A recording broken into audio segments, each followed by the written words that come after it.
औरंगाबाद में मीडिया के लोगों ने मुझसे पूछा कि आरएसएस के सरसंघचालक मोहन भागवत ने यह कहा कि किसी भी आबादी का पॉपुलेशन गिरना खतरे की बात है और उन्होंने कहा कि कम से कम 3 बच्चे पैदा करो। और मीडिया ने मुझसे कहा कि आप इस पर कोई तबसरा करिए। तो मेरे अजीज दोस्तों और बुजुर्गों, हमारे मीडिया के लोग भी हैं और माशाल्लाह से पुलिस आज फिर नोटिस दी मेरे को। तो खैर, कानून के दायरे में रहकर हम हमेशा बात करते आए और इंशाअल्लाह बात करते रहेंगे। मोहन भागवत ने कहा कि 3 बच्चे पैदा करो।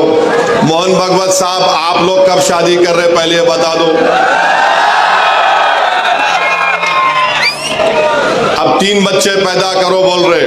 आपके और हमारे कानों ने बरसों से हम सुन रहे हैं, पिछले 10 साल से खास तौर से खुद प्राइम मिनिस्टर वजीर आजम नरेंद्र मोदी ने पार्लियामेंट इलेक्शन के दौरान राजस्थान में कहा था कि हमारे हिंदू बहनों के गलों से मंगलसूत्र उतारकर उन महिलाओं को दिया जाएगा जो ज्यादा बच्चे पैदा करते हैं।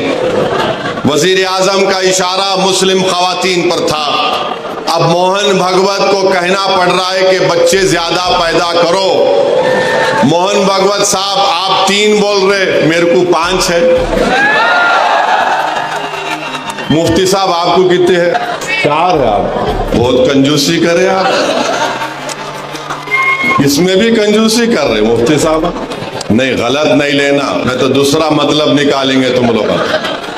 इम्तियाज साहब को खाली 2 ही है। मोहन भागवत बोल रहे 3 पैदा करो। ऑर्गेनाइजर आरएसएस की एक मैगजीन है तायीद करने वाली। अक्टूबर 2021 को ऑर्गेनाइजर मैगजीन ने लिखा कि मुसलमानों की आबादी बहुत बढ़ रही है, इसको कम करना चाहिए। अब मोहन भागवत बोल रहे 3 पैदा करो। झारखंड में इलेक्शन हुआ। झारखंड में बीजेपी ने एक इश्तिहार बनाया और इश्तिहार ये था कि हमारे हिंदू भाई बहन घर में बैठकर खाना खा रहे हैं, टेबल पर खाना खा रहे हैं, घर के अंदर बेल बजती है, जब दरवाजा खोलते हैं तो क्या देखते हैं कि घर के बाहर कम से कम 40-50 मुसलमान खड़े हुए हैं, बुर्खा पोश खवातीन खड़े हुए हैं, टोपी पहनने वाले मुसलमान अचानक हिंदू बहन के घर में आ गए और घुस के खाना वाना बैठकर घर में बैठ गए। इलेक्शन कमीशन को वो एडवर्टाइजमेंट को बैन करना पड़ा। अब मोहन भागवत बोल रहे 3 बच्चे पैदा करो। मोहन भागवत जो बोल रहे हैं, मैं आपको बता रहा हूं कि कितने मर्तबा हमने सुना कि मुसलमान आबादी बहुत बढ़ा रहे हैं।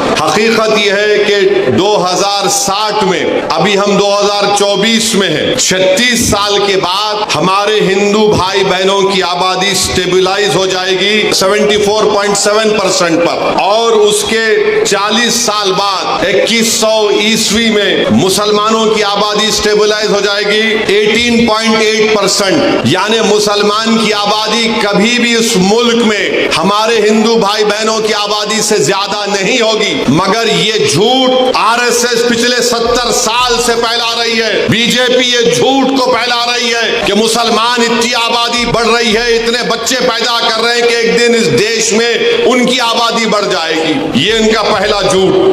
उनका दूसरा झूठ आपको बता रहा हूं। फर्टिलिटी रेट 92-93 में मुसलमानों का 4.41 था। 2019 और 21 में ये नेशनल फैमिली हेल्थ सर्वे मुसलमानों का फर्टिलिटी रेट 2.36 है। माने 92-93 में 4.41 से 2.36 पे आ गया। हमारे हिंदू भाई बहनों का फर्टिलिटी रेट 92-93 में 3.30 था, अब 1.94 है। मगर सबसे ज्यादा गिरावट आई है फर्टिलिटी रेट में मुसलमानों के। और फिर ये लोग बोलते कि हम लोग कॉन्ट्रासेप्टिव इस्तेमाल नहीं करते। माने कॉन्ट्रासेप्टिव को उर्दू में हमल रोकना। आपको जानकर ताज्जुब होगा कि सबसे ज्यादा कॉन्ट्रासेप्टिव मर्दों में यूज करने वाले मुसलमान मर्द हैं। अब आप बताओ, आपका कारोबार चल रहा है मगर आप गाली हमको दे रहे हैं। तो मेरे अजीज दोस्तों और बुजुर्गों, ये बीजेपी और आरएसएस की तरफ से झूठ। और फिर आप मुस्लिम खवातीन भी कॉन्ट्रासेप्टिव इस्तेमाल करती है। डेटा है, हिंदू खवातीन 67.9 तो मुस्लिम खवातीन 60.2 इस्तेमाल करती है। मगर आज मोहन भागवत को मानना पड़ा। मैं ये बात हमेशा कह रहा हूं कि इस मुल्क में 25-30 साल के बाद एक बहुत बड़ी बड़ी आबादी ज़ईफ लोगों की रहेगी, बहुत बड़ी आबादी ज़ईफ लोगों की रहेगी। उनके लिए क्या कर रहे हैं बताओ? जब इतनी बड़ी आबादी, मुल्क की आज 140 करोड़ की आबादी में अगर 30 साल के बाद करीब 35-40 करोड़ के करीब बुजुर्ग लोग रहेंगे तो उनके लिए तैयारी आज से करना पड़ेगा, मगर नहीं, उसकी तैयारी नहीं कर रहे। अब आरएसएस को बोलना पड़ रहा है कि बच्चे पैदा करो, ज्यादा पैदा करो, क्योंकि जापान, वहां की आबादी बूढ़ी हो चुकी है। यूरोप के कई ममालिक हैं, उनकी आबादी बूढ़ी हो चुकी है। आज भारत में, जिसको अंग्रेजी में डेमोग्राफिक डिविडेंड बोलते, कि सबसे ज्यादा नौजवान अगर आबादी पूरे दुनिया में है तो भारत में है, मगर नरेंद्र मोदी उन नौजवानों को रोजगार देना, नौजवानों को जाकर बोलना मालेगांव में तुम्हारे पावर लूम की इंडस्ट्री को हम अच्छा करेंगे, तुम यहां पर काम करो, यहां के पूरे महाराष्ट्र की इकोनॉमी को प्रमोट करना, कुछ नहीं। मुल्क में इंडस्ट्रीज को कायम करना, कुछ नहीं। मुल्क में रोजगार की स्कीमों को नाफिज करना ताकि नौजवानों को रोजगार मिल सके, कुछ नहीं। जो नौजवान आर्मी एयरफोर्स में जाता था, जिसके लिए विखार की बात समझी जाती थी, नरेंद्र मोदी ने कहा 4 साल अग्निवीर करो और 4 साल के बाद तुमको 15-20 लाख मिलेंगे, चले जाओ। कुछ नहीं प्लानिंग है। 30 साल के बाद सबसे ज्यादा बुजुर्गों की आबादी भारत में रहेगी।